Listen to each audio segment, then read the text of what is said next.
This is Max and Mia podcast. Hey listeners, welcome back to Max and Mia podcast. I'm Max. And I'm Mia. Good to have you here. So Mia, I was thinking about something before we started recording. Yeah? What's that? You know that moment when you meet someone new and the conversation just stops? Like, there's this awkward silence right after the handshake. Oh, I know exactly what you mean. And the funny thing is, it happens even when people are confident in their own language. Right. So imagine that same situation, but in English. That's a lot of pressure. And it got us thinking about something we want to ask you, the listener, before we jump in. If someone came up to you right now and said, "Hey, tell me about yourself," would you know what to say? Take a second and think about it honestly. Would you reach for the usual answers? Like, my name is, I am from, I am 23 years old, I like music, and I enjoy traveling. Things like that. That kind of answer. And again, that information is not wrong. But does it actually say anything real about who you are? Probably not. And that's exactly what we're working on today. Today's episode is all about how to talk about yourself in English. And we mean truly talk about yourself, your personality, your likes and dislikes, where you've been, where you're going. And this is not only useful for English class. This is the kind of skill you'll use in a job interview, on a first date, when you're meeting new people. Basically, in any situation where you need to make a real impression. So let's get into it. All right, so before we get into the conversations, let's talk about something that I think a lot of people struggle with. Which is? Talking about themselves without sounding like they're filling out a form. Right, because most people, when they're asked to introduce themselves, they kind of go into autopilot. Name, where they're from, what they do. And that's it. Exactly. And there's nothing wrong with that information, but it doesn't really invite a conversation. It just closes it. So one of the first things we want to look at is how to go beyond the basics. And by basics, I mean things like, I am good, I like movies, I am shy. Those phrases work, but they don't say much. Right. So instead of I like, you could say I'm really into, or I've always been drawn to, or even something I genuinely enjoy is. It's the same idea, but it sounds more natural, more like a real person talking. And for personality, instead of I am shy, you could say, I tend to take my time opening up to people, or I'm more of a one-on-one kind of person. It gives the same information, but with a lot more texture. Now, the other thing we want to cover today is how to talk about yourself across different time frames. Because introducing yourself is not just about who you are right now. Exactly. You might want to talk about where you come from, what shaped you. That's your past. Then there's where you are now, what you're working on, what's going on in your life. That's your present. And then there's where you're headed, what you're hoping for. That's your future. And knowing how to move naturally between those three is honestly what separates a good self-introduction from a great one. For example, in the past, you might say something like, I grew up in a small town, or I spent a few years working in retail before I realized I wanted something different. That kind of thing. For the present, instead of just I work at a company, you could say I'm currently working on, or right now I'm focused on, or I've been spending a lot of time lately. And for the future, instead of I want to travel, you could say I'm hoping to, or one thing I'm working towards is, or Eventually, I'd love to. It sounds more considered, more intentional. And when you put all of that together, past, present, and future, you suddenly have something that actually tells a story, not just a list of facts. Which is really what people remember at the end of the day. Not the details, but the impression you leave. All right, so now that we've talked about the theory, let's see it in action. We have our first conversation of the day. Two people crossing paths at a company party. Neither of them knows the other well, so this is basically a first impression situation. And what makes this one interesting is that one of them is going to be speaking at a more basic level, using simpler vocabulary and structures, while the other one is going to be a bit more fluid, a bit more intermediate. Your job is to listen carefully and see if you can spot the difference, not just in the words, but in how the conversation feels. All right, let's get into it. Hey, I think I saw you in the marketing meeting last week, right? I'm Tanner. Yeah, that was me, Reed. Good to finally put a name to the face, man. Yeah, so do you like the party? Honestly, it's better than I expected. Last year they did this thing in a parking lot and it was kind of a disaster, so the bar wasn't exactly high. But yeah, it's nice. You? Yeah, it's good. The food is good. I like it. Right? I've been standing near that table for like 20 minutes. Not a great look, but I have no regrets. So, how long do you work here? About 3 years now. I started right out of college, kind of fell into it, honestly.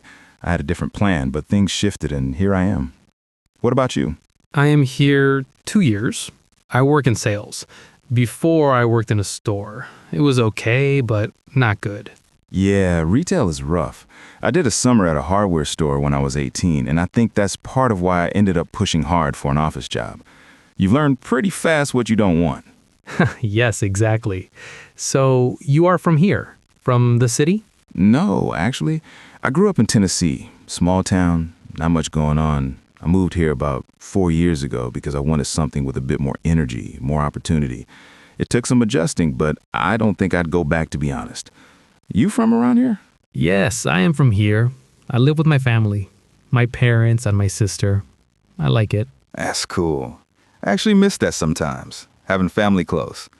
Living alone has its perks, but gets quiet, you know? Yes. So, what do you like to do outside work? Good question. I've been really into hiking lately, which sounds very cliche, I know, but there's something about being outside with no notifications that kind of resets me. I also play guitar, nothing serious, just something I picked up a couple years ago when I needed something to do with my hands after work. What about you? I like football, American football, and I play video games. I am not very active. Nothing wrong with that. Honestly, the hiking thing only started because a friend basically dragged me out, and I was furious the whole first hour, and then weirdly fine after. Sometimes you need someone to push you. Yes, I understand. So you have plans for the future? Like you want to stay in this company? That's something I've been thinking about a lot recently, actually. I like it here. The team is solid, but I'm hoping to move into a more strategic role eventually. I've been taking some courses on the side, nothing official, just trying to stay sharp and figure out where I want to be in a few years. It's a bit of a process. I understand. I also want more. I don't know exactly, maybe a promotion? I think I am good at my job, but it is hard to say. I think that's more self-awareness than most people have, honestly. Knowing you want more without being sure exactly what it looks like yet, that's a reasonable place to be. Thank you, man. You're easy to talk to. Likewise. All right, I'm going back to that food table. You want anything? Yes, I come with you. Good call. All right, so we just heard Tanner and Reed. What did you think? I think it's a really clear example of how the same conversation can feel very different, depending on how you use the language. They were both friendly, both genuine, but the experience of listening to them was not the same. Right. And I want to be clear. Tanner is not doing anything wrong. He's communicating. He's getting his point across. But if you noticed, his answers tend to stop. The food is good. I like it. Full stop. Whereas Reed keeps the door open. When he answers, there's always something that invites a follow-up. I moved here because I wanted more energy, more opportunity. It took some adjusting. That last part alone gives Tanner something to react to. Exactly. And that's one of the biggest things to take from this. A good conversation is not just about answering questions. It's about leaving threads for the other person to pull on. The other thing I noticed is how Reed handles uncertainty. When Tanner asks about his future plans, Reed doesn't have a clean answer either. But instead of just saying, "I don't know," he says, "That's something I've been thinking about a lot recently." Same feeling, completely different weight. And Tanner actually does something similar at the end, which I liked. I also want more. I don't know exactly. That's honest, and it works.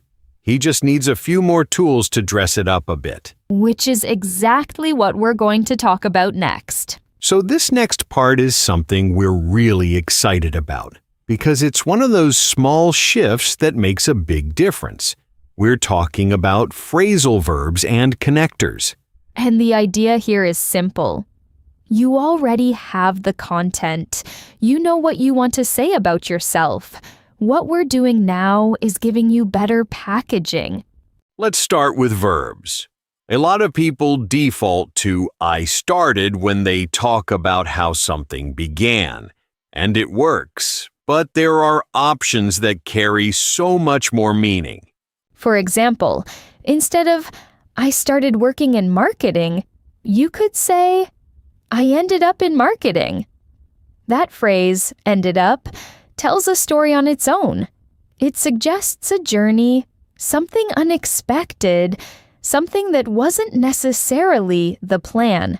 Or you could say, "I set out to study engineering, but things took a different turn." Set out to gives a sense of intention, of ambition. It tells the listener you had a direction before something changed. Another one that comes up a lot is "I came across." Instead of "I found this opportunity," you say, "I came across this opportunity." It sounds more natural, more like something that happened to you rather than something you hunted down. And then there's "I grew into it," which is beautiful, honestly. Instead of "I got better at my job," you say, "I grew into the role." It's more humble, more human. Now, let's talk about connectors, because this is where a lot of B1 speakers really level up. Connectors are the phrases that link your ideas together so they don't sound like separate sentences thrown at someone. So instead of "I studied design," then "I worked at an agency," now I freelance. You could say, "I studied design," and building on that, "I spent a few years at an agency before eventually moving into freelance work." Same facts, completely different flow. Another one we love is "that leads me to where I am today." It's a connector that wraps up your past and hands it directly to your present. It's clean, it's confident, and it works in almost any context. And one more. Which is part of why. For example, "I grew up moving around a lot, which is part of why I've always been drawn to meeting new people." It connects two ideas and shows self-awareness at the same time. These are small things, but they change the entire texture of how you come across. All right, so here's what we want you to do before you continue listening. Take 2 minutes, seriously, pause this if you need to, and try to introduce yourself using at least one of those phrasal verbs and one connector we just talked about. It doesn't have to be perfect. It just has to move. Say it out loud if you can, because there's a difference between understanding something and actually producing it. And if you're not sure where to start, try this structure. Past with a phrasal verb, present with a connector, future with an intentional phrase.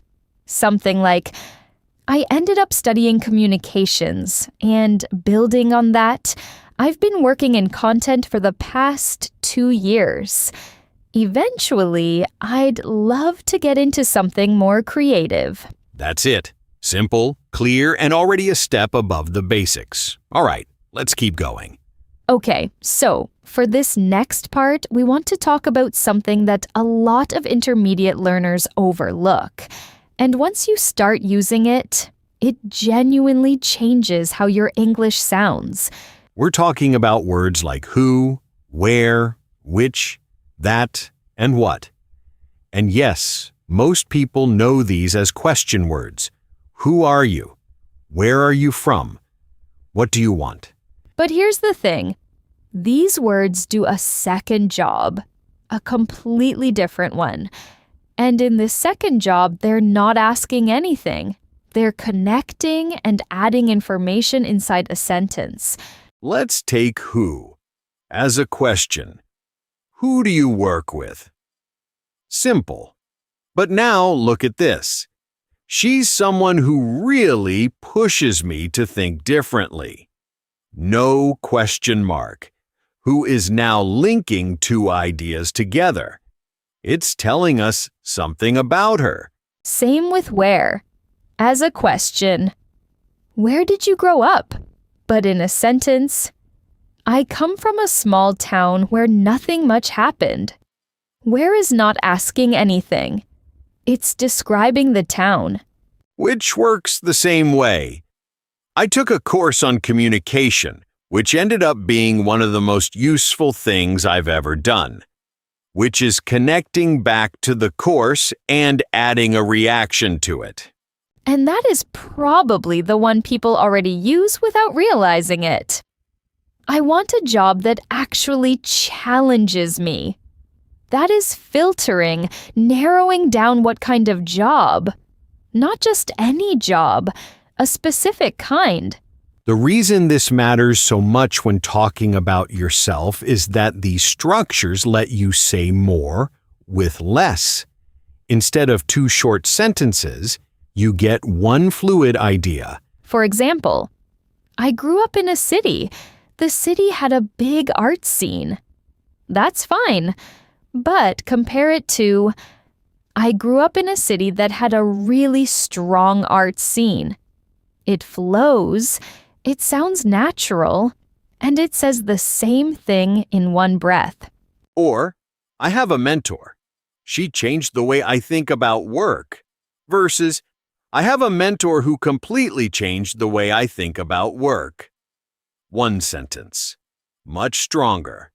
And in conversation, when you're introducing yourself or telling your story, these small connections are what make the difference between someone who speaks English and someone who sounds comfortable in it. Which, by the way, is exactly what you're going to hear in our next conversation. That's right. We have conversation 2 coming up, and this time we're going to see these structures used naturally in a real back and forth. 2 people, a different setting, and a chance to hear how all of this actually lands in a real exchange. Pay attention to how the speakers use who, which, where, and that.